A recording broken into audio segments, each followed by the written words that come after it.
Welcome back to another video. In this tutorial, we are going to look at how we can understand the concepts behind vector algebra. Okay, so first of all, we are going to begin with vectors. Then it comes to uh, position vectors, we move to unit vectors, and then we will even talk about the modulus or the length or the magnitude of a particular vector. Okay, so first, if you hear the word vectors, okay, vectors are basically quantities that have both magnitude and direction. So once you hear the word direction and magnitude, you have to think of force. Okay, force has a magnitude and it has a direction. Acceleration has a magnitude and a direction. Acceleration, you can think of accelerating a car. You accelerate it towards a particular direction and it has a length, it has magnitude or modulus. Okay, so let's look at uh, an illustration, okay, of a vector.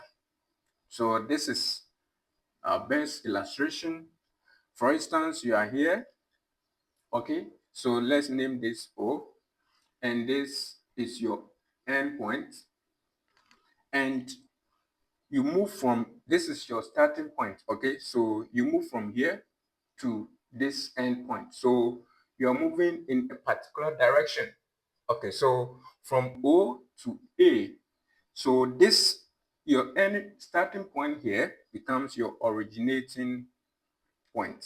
Originating point.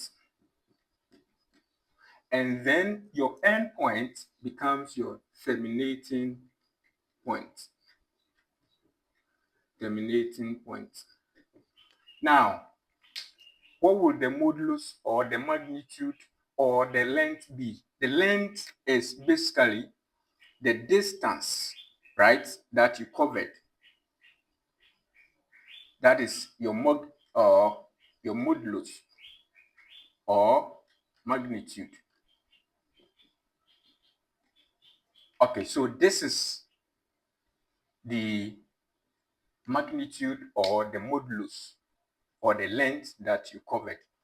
Okay, so that particular length that you covered, OA, becomes the magnitude. So we call it magnitude of OA, and that is equal to the distance you covered.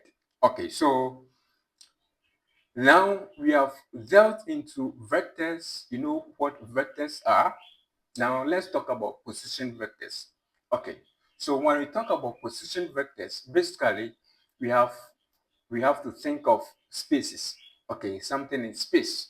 So that is when you can think of the 2D and the 3D, the two-dimensional and the three-dimensional. Okay, so basically position vectors, they are vectors of points in space. They have point in space and is the vector that is originating from the origin. So it's the vector that is originating from the origin of axis. Okay, so this is your axis and you're originating from this axis, okay, of the point in the space. So let's look at the illustration for the two-dimensional. So for instance, you have your two-dimensional, that is the x and y plane. The x and y plane becomes your two-dimensional. So we call it two-dimensional. Two-dimensional. Okay, so this is your x and this is your y. So this is a plane, but because it is x and y, we call it two-dimensional. Okay, so basically from here, you see you have a vector here. Okay, so this becomes, let's say, vector A. So on the x plane, your position vector becomes I on the x plane. And on the y plane, your position vector becomes J. So that is what we have here. Okay, so this is the two-dimensional position vector. Let's look at an illustration for the three-dimensional position vector.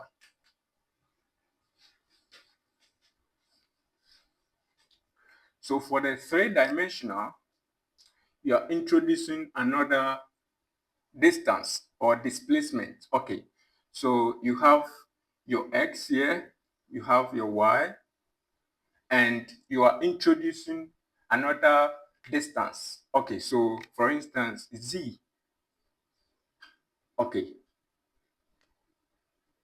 so this is y, this is x. Okay, so this is the three-dimensional y and z. Okay, so now how will you flip this? Now, if you flip this, then the best example that you can associate with the three-dimensional is the structure of a building. You see, you have your up to form an angle of 90, then it shoots up, making the y, the z axis. Okay, so x, y shoots up, then you form your z axis. So that is what basically we have here. So this, when you flip it, then you're going to have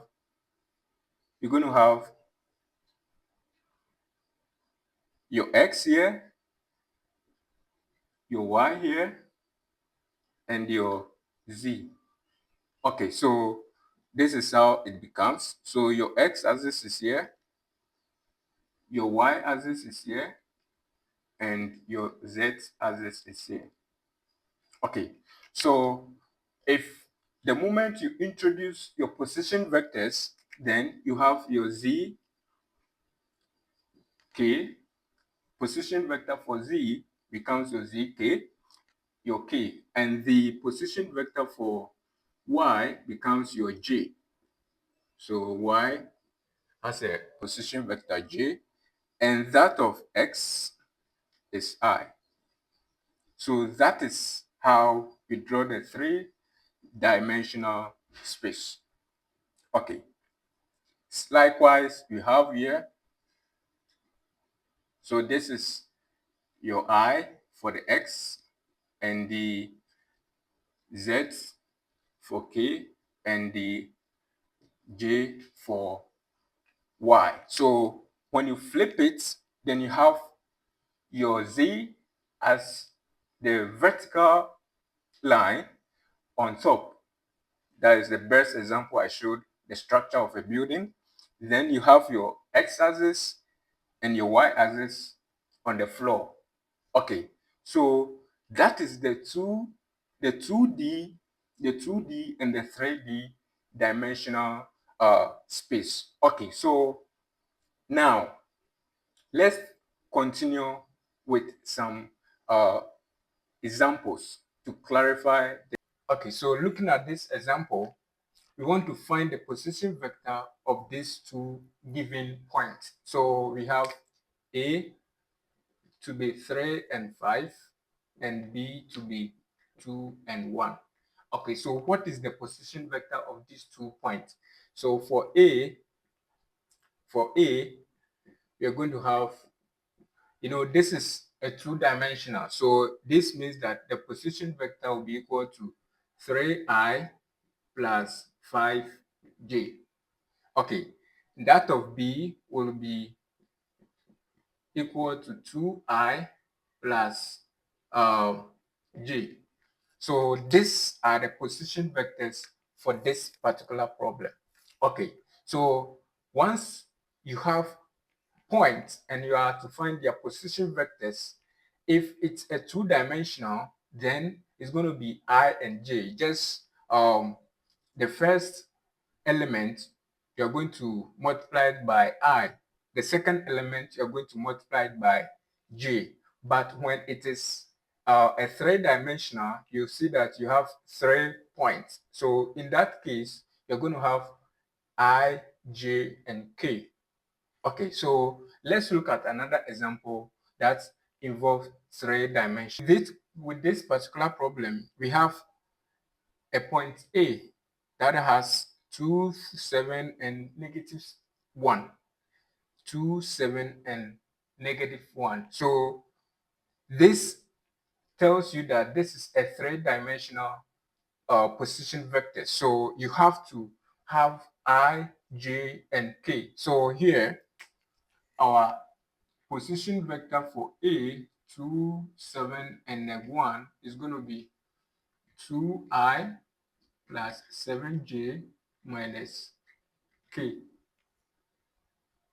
You see the thing? Good.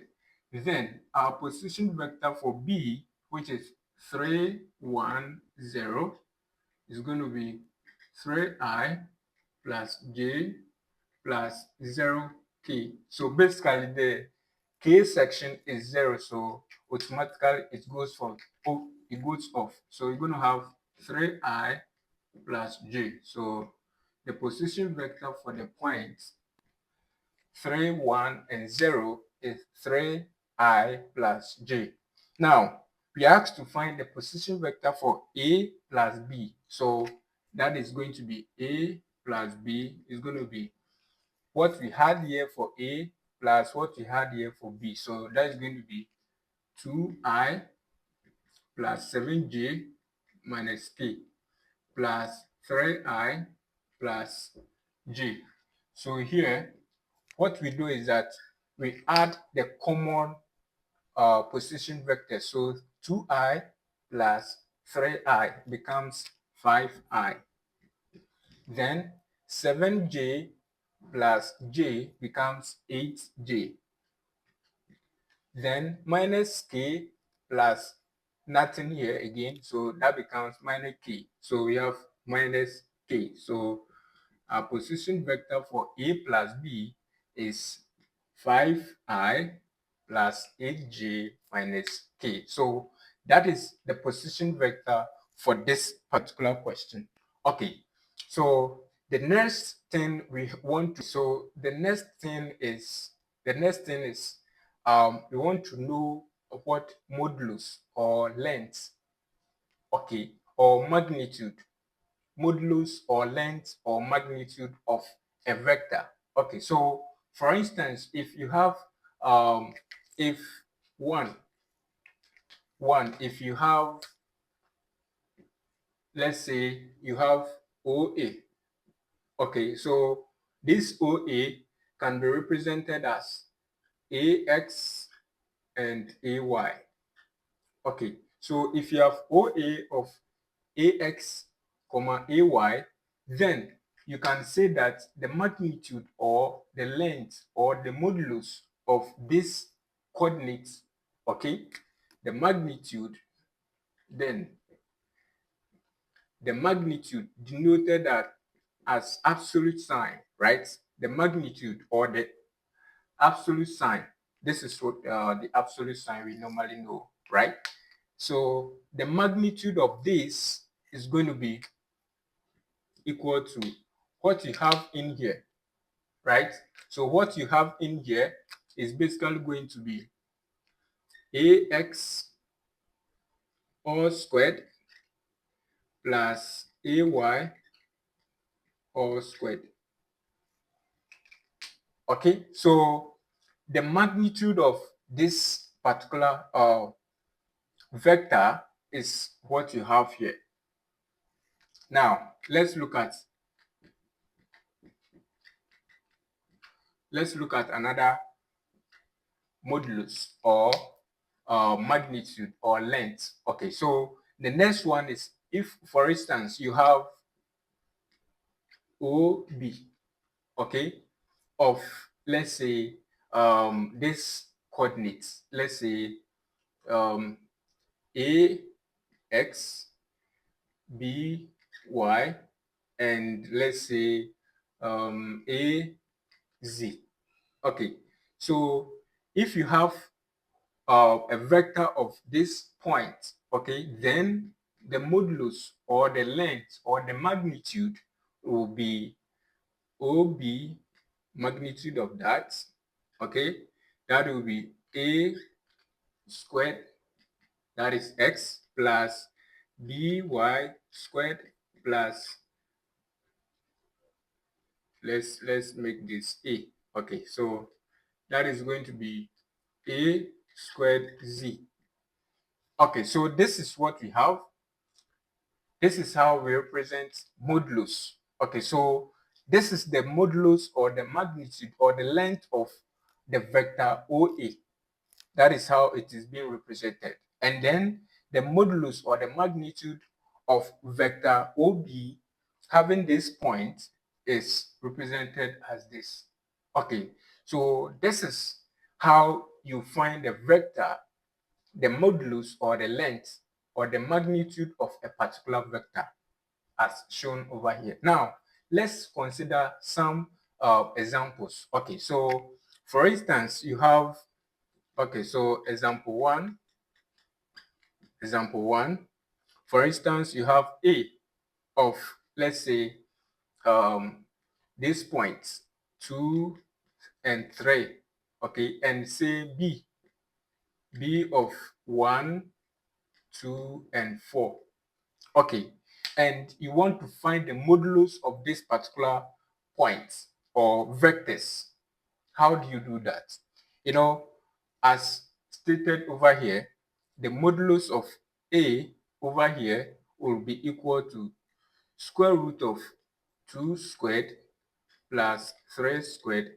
Don't forget, this is a two-dimensional. 2 and 3 means we are dealing with two-dimensional position vectors. So finding the modulus or the magnitude, you're going to have x, the element of x squared, plus the element of y squared, and the result becomes your modulus or your magnitude. So this, you're going to have 2 squared is 4 plus 3 squared is 9. So basically you have root of 13. So this becomes the modulus of A. So the modulus of A is root 13. That is a length. So you can add units. Okay, so that is length. So basically you can add units. Okay. So let's look at the modulus for B. So modulus for B will be equal to, the B has point 1, 2, and 3, meaning it's a three-dimensional position vector. So you have 1 squared plus 2 squared plus 4 squared, and that is equal to 1 plus 4 plus 16, right? So basically, the modulus or the length or the magnitude of B having point 1, 2, and 4 is basically equal to square root of 1 plus 4 plus 16. And that is giving us 5 plus 16, that is 21, right? So we have square root of 21 units for the modulus of B. Okay, so this is how you find a vector. When you have a vector and you want the modulus or the magnitude or the length, that is the process. Thank you very much for watching. I really appreciate your time. Don't forget to subscribe, share with your mates, and I'll give you more updates. Bye-bye.